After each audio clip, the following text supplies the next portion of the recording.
Hello there, Aquarius sign. Welcome to your monthly reading. So this reading is for the month of February. Aquarius, Sun, Moon, Rising, Venus. Aquarius, hindi lahat ng Aquarius maka-resonate sa reading na to. So takes what resonates and leave the rest. So cross-watchers, pwedeng kayo to at hindi sila Aquarius.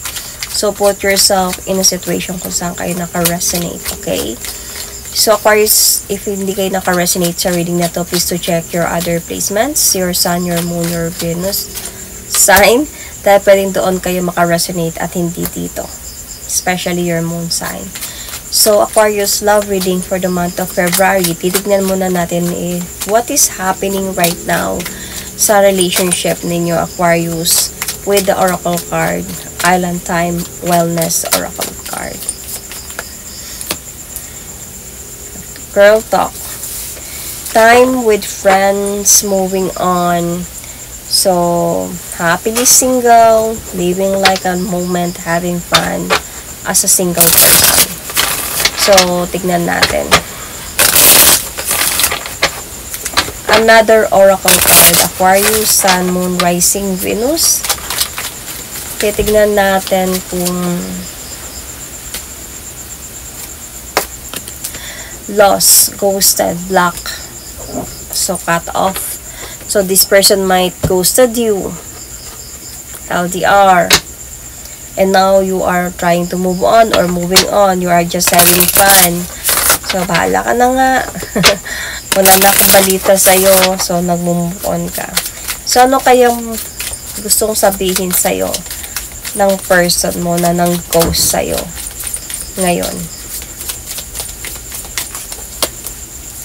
It's time for me to heal now. So, may nakakuha nito ng sign. If I'm not mistaken, Sagittarius. So, let's see. What is really happening right now? Aquarius, Sun, Moon. So, nalobat ako. So, na-stop ako doon sa, hindi ko pa nabasa actually yung na-drop ko na cards. So, nag-focus ako dito. Hindi ko nakita, lobat na pala ako. So, hindi ko na ito papalitan. Anyway, these are Two of Pentacles, Two of Swords, and the Hierophant with the Judgment card at the bottom of the deck. So, I can see na juggled yung person mo between you and a wife. So, merong marriage card dito. So, I can see na juggled siya, na-confuse siya, hindi niya alam kung anong gagawin niya, hindi niya alam kung sino yung nasasaktan niya. So, andito sa point na hirapan siya, kumbaga. So, they're full of judgment na din, napapahiya na siya, may mga na sinasabi na sa kanya, siguro sa pamilya niya din. So, people are judging him na din sa mga ginagawa niya. So, andun sa point na this is the reason kumbaga why he ghosted you. Minahal ka naman niya. Hindi naman sa hindi. Minahal ka niya. Iniisip ka nga niya eh. Pero, I think that nakapag-decide talaga siya na gagawin niya to para ayusin na lang lahat. So, it's time for me to heal now, meaning na kailangan kong gawin to. Alam mo, gusto kita, pero kailangan kong bumitaw. Pero hindi ko alam kung paano ko sasabihin sa'yo na bitawan na kita, maghiwalay na tayo. Kaya ginost na lang kita. Hindi na lang ako nagparamdam sa'yo. So, I'm sorry for that. Parang ganun yung tema. And ikaw naman dito is like, nasaktan ka. Nahirapan ka din mag-move on, nahirapan ka mag-heal. Kaya nga ngayon nandito ka sa point of healing. And with your friends, you're trying to move on. And nasaktan ka sa mga nangyari about sa nawasak sa inyong dalawa. Kasi you really thought that this person loved you. So, I can see Sagittarius. So, check the Sagittarius sign, okay? Nandito din kasi si Sagittarius.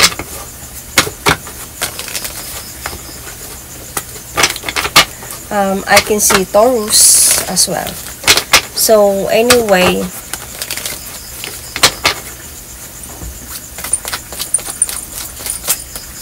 why? What happened?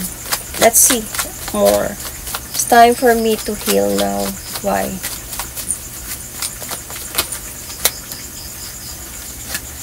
It's time for me to heal now. Why?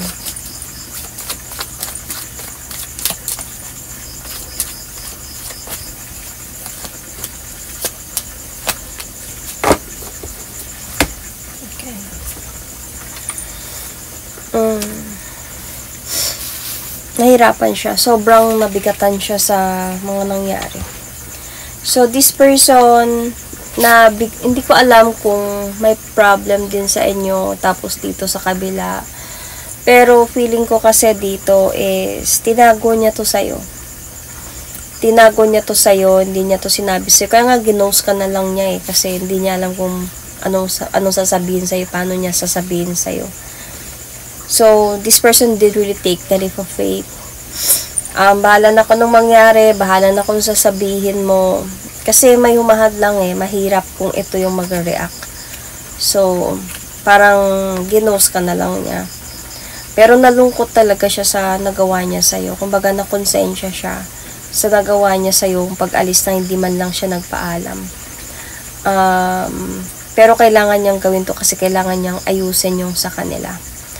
So, feeling ko lang kasi dito na minahal ka din naman niya, gusto ka niya, pero so it's time for me to heal na, wala na akong magagawa. Kailangan kong ayusin to kaysa sa magkagulo pa.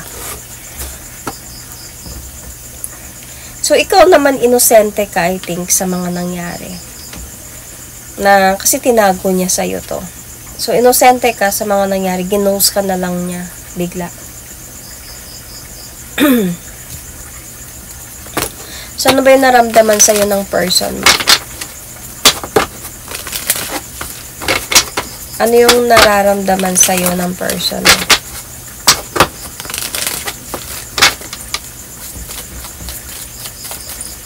Ano yung nararamdaman niya para sa'yo?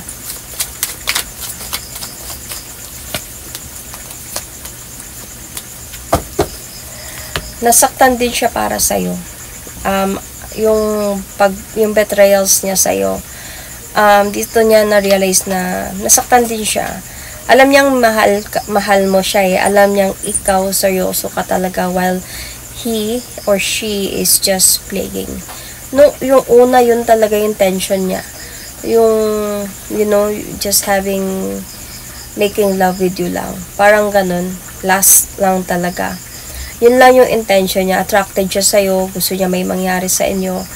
Pero, nakita niya yung character mo. Nakita niya yung personality mo na mabait ka siguro sa kanya. And nahulog din siya sa'yo. Nahulog kayo sa isa't isa. So, King and Queen of Hearts. Nahulog kayo sa isa't isa. Pero, the thing here is, nagsinungaling talaga siya sa'yo about the truth about him or her. Kasi nga ayaw niya ng gulo, ayaw niya ng away, ayaw niya na madaming tanong, siguro hindi siya marunong mag-deal pagdating sa mga problem. So, he betrays you. He knows that. Alam niya. And this time, parang ando siya sa point na hindi ka na lang niya kinausap kasi ayusin ko na lang yung buhay ko. Hindi ko na lang siya kakausapin kasi hindi ko din alam kung anong sasabihin ko sa kanya. So, ano naman yung naramdaman mo dito, Aquarius? So, you might be dealing with Pisces. Okay, it could be same air signs. Taurus, as I said earlier. Ano naman yung naramdaman mo dito, Aquarius, sa mga nangyayari?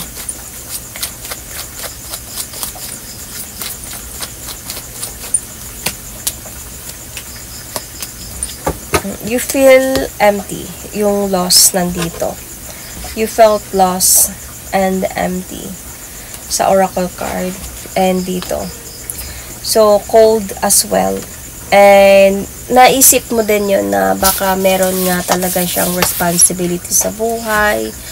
Baka kaya ang nangyari yun, baka kaya niya ako ginost, siguro nalaman, nagkabalikan siguro sila or something. Pumasok yun sa isipan mo, pero naghintay ka pa din. Naghintay ka pa din na bumalik siya, pero sa totoo lang napagod ka. Napagod ka kaya nga you're starting dito na to have some girl talk, to have some fun, magmo-move on, you know, living in a life in a happy moments. Kasi napagod ka natin. Para sa'yo wasak na, nawasak na kayo. Hindi ka na sure eh.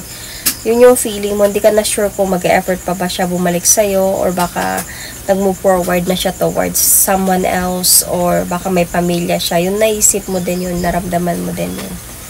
So,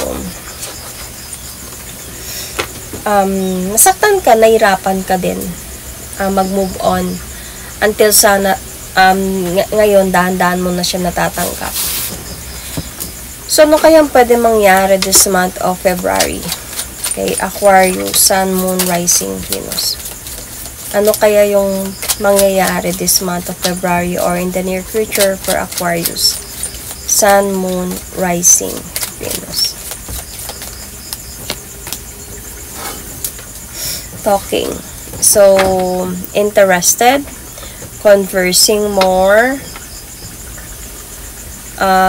awaited message, arrive, talk, text, call, email.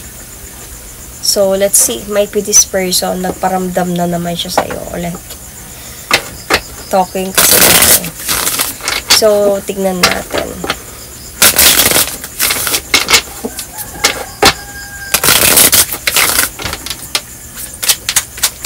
So, another oracle card. That's pulled. Another oracle card. Ano yung pwede mangyari this month of February for Aquarius?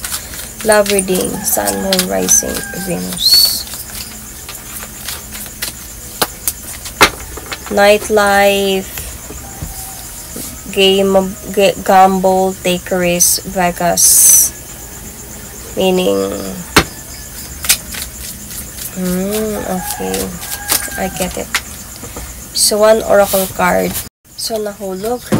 At ito yung gusto niya, pwedeng gusto niyang sabihin sa'yo in the near future in this month of February. Diba sabi ko, nagsinungaling siya sa'yo. And ito yung gusto niyang sabihin sa'yo. I regret lying to you. So, kasi hindi niya sinabi sa'yo yung totoo. Totoong sino talaga siya. Tapos bigla na lang siya nawala. Tapos, hindi pa talaga niya gusto na mawala siya. You know, kasi nahulog na din talaga siya sa'yo. Kaya lang, wala siyang choice. Kahit sabihin niya pa man sa'yo, wala pa din siyang choice, kailangan niya pa ding umalis. So, lalo ka lang masasaktan, kumbaga. So, hindi ko lang din alam kung meron pa siyang balak na bumalik. Kasi nandito naman yung talk, text, call, email, talking, you know, merong message. So, isa din siguro sa dahilan niya na kakausapin ko din siya after ayusin ko lang tong gulo na to, something. So, let's see.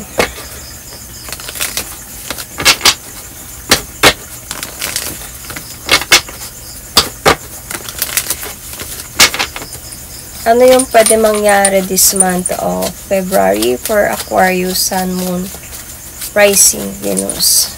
Love reading, Aquarius. Love reading, Aquarius. Love reading, Sun, Moon, Rising, Venus.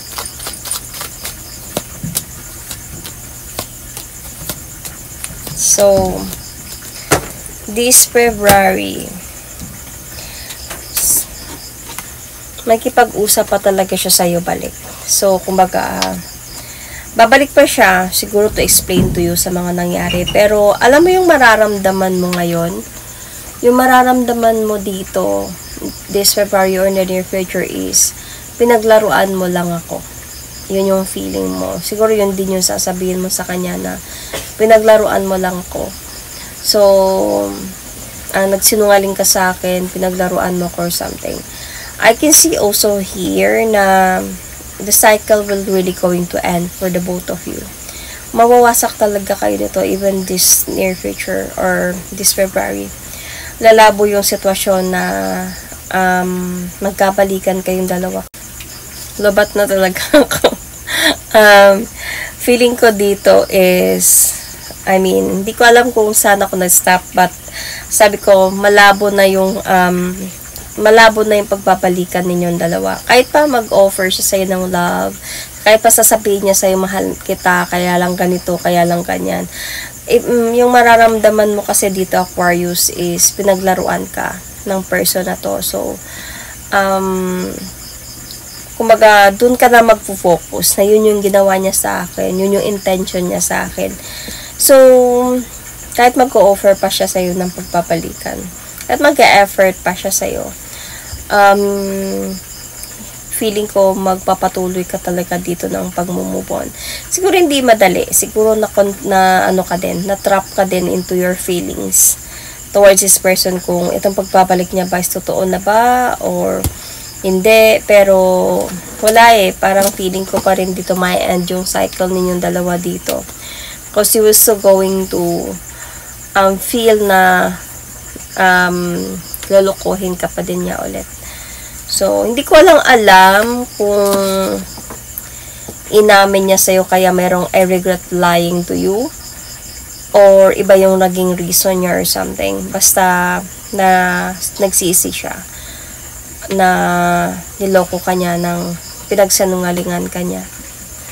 So, nagiging imbalance na din yung connection ninyo if ever there is a lot of disappointments na din, and hindi na din parang mahirap na din na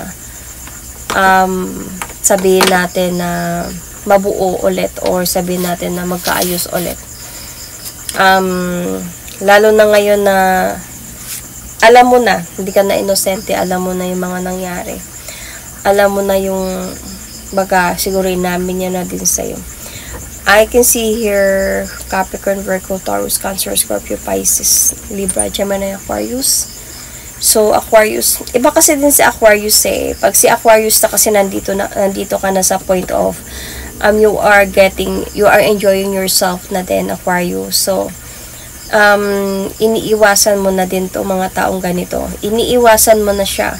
Though, sabihin natin na confused ka pa sa naramdaman mo, pero, iniwasan mo na din siya.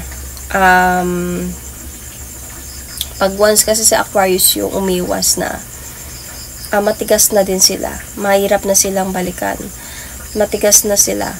So, pero sa totoo lang, sometimes nag-give pa ng chance si Aquarius talaga. Minsan, nag-give pa siya ng chance, pero in a way na not all the time. Hindi lahat ng Aquarius. Okay, so that is my reading for you, Aquarius. Sun, Moon, Rising, Venus.